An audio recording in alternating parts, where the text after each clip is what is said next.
പിതാവിൻ്റെയും പുത്രൻ്റെയും പരിശുദ്ധാത്മാവിൻ്റെയും നാമത്തിൽ ആമേൻ. സങ്കീർത്തനത്തിൻ്റെ പുസ്തകം 8-ാം അധ്യായം 5-ാം വാക്യം. കർത്താവായ ദൈവം മനുഷ്യനെ തൻ്റെ സൃഷ്ടി മഹാത്മ്യത്തിൽ ദൈവദൂതന്മാരെക്കാൾ അല്പം മാത്രം താഴ്ത്തുകയും എന്നാൽ അവനെ മഹത്വവും ബഹുമാനവും നൽകി അനുഗ്രഹിക്കുകയും ചെയ്തു. എല്ലാറ്റിനുപരി പരിശുദ്ധ അമ്മയെ ദൈവം തൻ്റെ മഹത്വത്താൽ നിറച്ചപ്പോൾ വാനിടവും ഭൂമിയും ഒരുപോലെ ആനന്ദിച്ചു.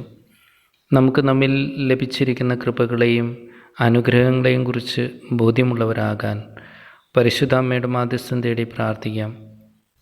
നന്മ നിറഞ്ഞ മറിയമേ സ്വസ്തി, കർത്താവ് അങ്ങയോട് കൂടെ സ്ത്രീകളിൽ അങ്ങ് അനുഗ്രഹിക്കപ്പെട്ടവളാകുന്നു. അങ്ങയുടെ ഉദരത്തിൻ ഫലമായി ഈശോ അനുഗ്രഹിക്കപ്പെട്ടവനാകുന്നു.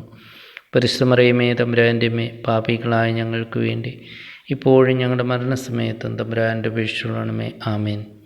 നമ്മുടെ കർത്താവായ ദൈവം നമ്മെല്ലാം അനുഗ്രഹിക്കട്ടെ. പിതാവിൻ്റെയും പുത്രൻ്റെയും പരിശുദ്ധാത്മാവിൻ്റെയും നാമത്തിൽ ആമേൻ.